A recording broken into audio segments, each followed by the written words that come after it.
It's summertime. It's super duper hot. Today's the last day of July. This is always usually the hottest time of the year, right? Last week of July, first few weeks of August. It's hot. It's summer, super hot. So of course that means that the world is ending, and it's all your fault for burning carbon fuel. Let's bring in Marc Morano, founder of Climate Depot, to join us. I'm only sort of half kidding. I mean, every year this happens. It's summertime, therefore the world is coming to an end. All right, yeah, let's take this, Larry. This is a great topic on a great day. I'm out here. I'm actually sweating a little in the heat, so I'm not going to deny it's hot. But I am going to deny most, if not all, of the media claims that everyone has heard the last week. Let's start with the hottest ever ocean temperature. This is one of the reasons the United Nations chief said it's not global warming, it's global boiling. That's right. And I also heard that the Atlantic off the coast of Florida was like a hot tub, Marc Morano. Yes. That's the hottest temperature. That's what they're claiming off of Florida. So what they did, and this was such a bad claim and so embarrassing that extreme weather experts pushed back and said it wasn't even the hottest at that station. But here's the thing. NBC News pushed back on this. It turns out, and this is a meteorologist on the site, this was shallow, murky, dark water with heavy sediment right off the coast in Florida, which was not a good indicator of anything to do with ocean temperature. And in the Florida area, it was only the hottest in that 6-year period.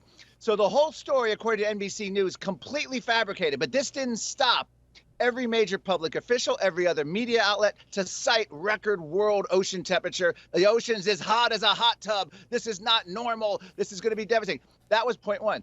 Point two, they're talking about Antarctic sea ice. This is however many standard deviations. This is the end of the world.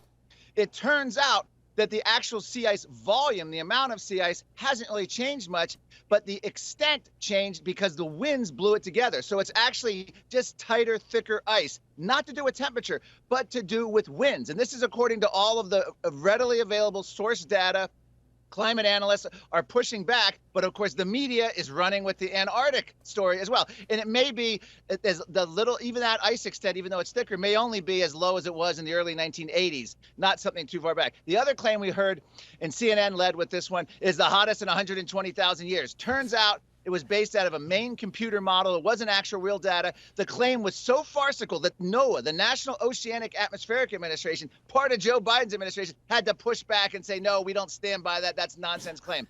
This went on and on. They did another study claiming that climate models show that these heat wave would have been impossible. We know that's not true because climate models don't account for half the variability. They are tuned to whatever you want. But also Biden's own EPA charts show the 1930s is much hotter. And I can go on and talk about Phoenix. But other than that, the reporting was great. Other than that, everything was accurate. But yes, listen, Marc, I don't expect much from the media. They're a bunch of hacks, and they're just doing it for clicks and ratings and views, and they love being hysterical. What about the elected officials who actually have some level of power over our lives and influence? Let's take a quick walk down memory lane to show everyone what they were predicting many, many, many years ago. Watch.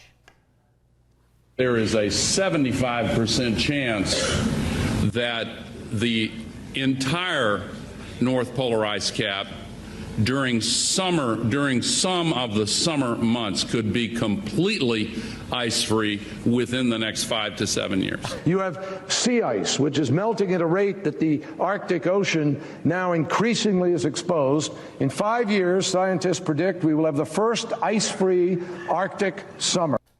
That was 14 years ago, and they were predicting these dire circumstances in just 5 years, Marc Morano. Do they ever get held accountable for being wrong?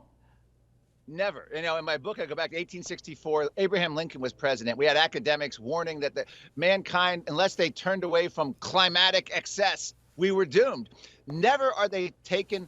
There's never a deadline. All that happens is every 5 years, a new deadline, that passes, they issue a new deadline. A simple way of looking at this, Larry, is the COVID psyop has ended and the climate psyop has begun. If you remember, it was James O'Keefe, Project Veritas, not his old group, when they interviewed that CNN director who said, once COVID fades, we're going to go all in on climate. And we know this because they've already come up with doctors diagnosing patients suffering from climate change when the heat. We know there's a peer-reviewed study adding climate change to death certificates. And the Harvard Environmental Law Review wants to prosecute energy companies for climate deaths. So We know that they're switching from COVID to climate, and this is a giant psyop. That's why the UN chief is out there. That's why John Kerry is out there. That's why Joe Biden. That's why Hillary Clinton's saying if we hadn't voted for Trump, we'd have less heat right now. Right. I mean, are we actually supposed to believe that more subsidies for solar and wind that Chuck Schumer is now calling for is going to change our heat waves or hurricane patterns? This is witchcraft. But Mark, if it was just about your typical corruption and funneling money to their friends who run wind farms and electric cars and all that stuff, it would be one thing. But John Kerry last week basically made a statement. This comes right out of your book, The Great Reset, Global Elites and the Permanent Lockdown. He basically put forth a policy that could lead to starvation. Take a look. Agriculture contributes about 33% of all the emissions of the world. Depending a little bit on how you count it, but it's anywhere from 26 to 33. And we can't get to net zero. We don't get this job done unless agriculture is front and center as part of the solution. But with a growing population on the planet, we just crossed the threshold of 8 billion fellow citizens around the world. We just crossed that in this last year. Emissions from the food system alone are projected to cause another 0.5 degree of warming by mid-century on the current course that we are today. This is terrifying science fiction Orwellian stuff. He's talking about agriculture and this euphemism, food systems. It's how we feed ourselves, and he sees it as the problem. Yeah, of all the clips you've shown today and of all the things we talked about, this is the most consequential, most threatening. We've already seen how they're collapsing our energy. LA Times now wants blackouts, planned blackouts to fight climate change. We've already seen how they're collapsing transportation by collapsing gas-powered cars, creating vehicle shortages, and we're going to end up with China taking over the global market. But the most sinister is what John Kerry's talking about. They are going for a collapse of our modern high-yield agriculture, saying it's incompatible with a livable climate. They're going after our methane, which means our agriculture, meat, livestock. This is forcing us for bug eating, forcing us for the lab-grown synthetic stuff grown in steel vats in a petri dish by Bill Gates and printed on a 3D printer. John Kerry is following the path of what we saw in the Netherlands, what we see happening in Australia and Canada, the decimation of plentiful food supply, so that governments and the power corporate government collusion can manage everything we eat, just like they're going to manage our freedom of movement, just like they're going to manage our energy system in ways we've never even imagined. This is real. It's happening. Now, here's the kicker. We've had record global food production, wheat, cereals, crop production, all through the, and you know why? NASA says CO2 is fertilizing the earth, increasing the greening of planet Earth. NASA says that.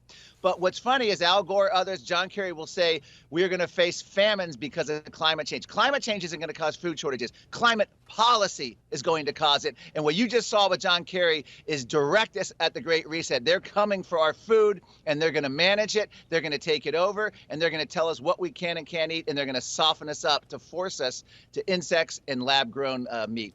Literally, I mean, like I said, it sounds like science fiction, but that is literally the path they're on, and they're saying it out loud, Marc Morano. And it's all about this mystical net zero thing that they've just arbitrarily decided we have to hit, and we're not obliged to do so, nor should we be. We got to leave it there. Thank you for speaking some truth and some common sense to these things. It's terrifying stuff.